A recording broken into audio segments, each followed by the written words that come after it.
আমরা কৃষি বার্তার পর্বে বিভিন্ন ধরনের চাষ আপনাদের দেখিয়েছি। আজ বর্তমানে দাঁড়িয়ে রয়েছি গোলাপ বাগানে। ফুলের বাগানেও করা যায় বিভিন্ন ফল চাষ। কিভাবে? বিস্তারিত জানতে আজ আমরা আমাদের সঙ্গে পেয়ে গেছি বিধানচন্দ্র কৃষি বিশ্ববিদ্যালয়ের অধ্যাপক ডক্টর সঞ্জীব দেবনাথ স্যারকে। আমরা স্যারের মুখ থেকেই বিস্তারিত শুনে নেব। আচ্ছা স্যার, এখানে তো আমরা দেখতে পাচ্ছি ফুল চাষ হয়েছে মূলত, এবং তার পাশে আমরা দেখছি ফল গাছও লাগানো রয়েছে। ফুলের জমিতে কি ফল গাছ এভাবে সম্ভব? খুব মজার ব্যাপারটা জানেন তো, মানে পৃথিবীতে এমন কোনো ফল নেই যেটা ফুল ছাড়া হতে পারে। প্রথমে ফুল, তারপর ফল, এবং আমরা বাংলায় যখন বলি দেখবেন ফুল ফল, এখান থেকেই বিজ্ঞান শুরু। আমাদের যে কালচার, আমরা যেভাবে কথা বলি তার থেকেই বিজ্ঞানের শুরু। এই যে ফুল বাগানে আমরা আছি, দেখবেন এখানেই মালটার একটা বাগান করা হয়েছে, তার পাশেই আমের মুকুল হয়েছে।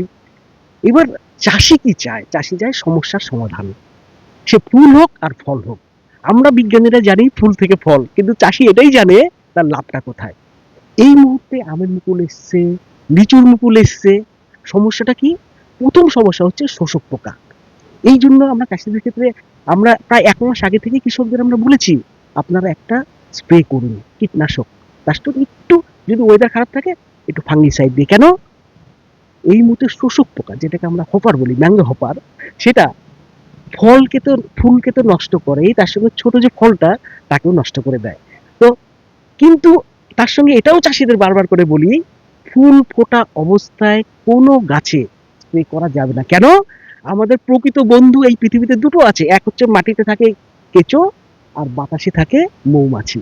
এই দুটো বন্ধুকে যদি আমরা হারিয়ে ফেলি, তাহলে কৃষিও থাকবে না, কৃষি না থাকলে আমরাও থাকবো না। তো কেন বলছি? আম, লিচুতে ফোটা, ফুল ফোটা অবস্থায় কোনো স্প্রে চলবে না। স্প্রে করলে জানেন তো, মৌমাছি পৃথিবীর সব থেকে কর্মঠ জীব, যদি আমি ভুল না হই, ভুল করলে, এবং তারা যদি মরে যায় কীটনাশকের জ্বালায়, তাহলে আমরা বাঁচবো না। এই জন্য কৃষকদের কাছে আমি আপনাদের মাধ্যমে এই বার্তাটাই দিতে চাই, ফুল ফোটার ১ সপ্তাহ আগে স্প্রে করুন, প্রয়োজন আছে, হপাটকে দূর করতে হবে।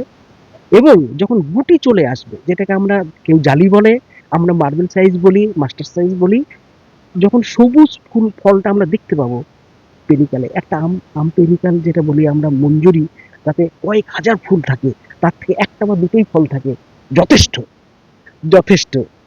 সেই অবস্থায় আরেকটা স্প্রে করতে হবে, সেই হপার, এবং যদি ওয়েদার খারাপ থাকে তাহলে তার সঙ্গে একটু ফাঙ্গিসাইড দিয়ে, ব্যাস এটুকুই।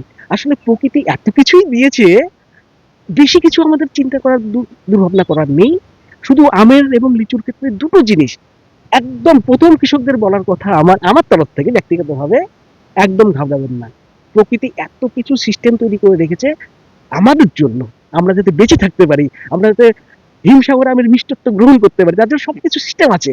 শুধু একটু সতর্ক থাকা। এক, শীতকালে ডিসেম্বর জানুয়ারি মাসে আম বাগানে, লিচু বাগানে সার জল দেবো না। হ্যাঁ, জঙ্গল পরিষ্কার করতে পারেন, কোনো অসুবিধা নেই, কিন্তু সার জল দেবো না। ২, যখন মঞ্জুরিটা বেরোবে কিন্তু ফুলটা ফোটেনি, সেই অবস্থায় একটা স্প্রে করতে হবে। ৩, যখন আমরা সবুজ ছোট ছোট আম দেখতে পাবো মঞ্জুরিতে, তখন আরেকটা স্প্রে। হ্যাঁ, তারপরে অনেকে অ্যামাইনো অ্যাসিডটা করে ফলটাকে বাড়ানোর জন্য, করতে পারেন, আপত্তি নেই। কিছু মাইক্রোনিউট্রিয়েন্ট করতে পারে, কারণ এখন আমাদের এই জিঙ্ক ডেফিসিয়েন্ট সয়েলের, আপত্তি নেই। কিন্তু ঘাবড়াবেন না। তা সত্ত্বেও এবার দেখুন, আম এবং লিচুর মুকুলে মৌমাছি তো মমও করছে। একটা আম গাছের নিচে গিয়ে দাঁড়াবেন, আপনি সায়েন্টিস্ট হতে পারেন, আপনি কবি হয়ে যাবেন। সো প্রকৃতিকে শ্রদ্ধা করে দুটো জিনিস করবেন না। এক, আমাদের প্রকৃত বন্ধু, আমাদের এই পৃথিবীতে বেঁচে থাকার দুটো প্রকৃত বন্ধু আছে, মাটিতে কেঁচো আর বাতাসে মৌমাছি। এদের দুজনকে রক্ষা করাই এই মুহূর্তে বিজ্ঞানীদের, এই আমাদের কৃষক সমাজের প্রধান এবং একমাত্র কর্তব্য। Thank you. আমরা শুনে নিলাম, সঠিকভাবে ফলন পেতে কৃষকদের অবশ্যই মেনে চলতে হবে বেশ কিছু পরামর্শ।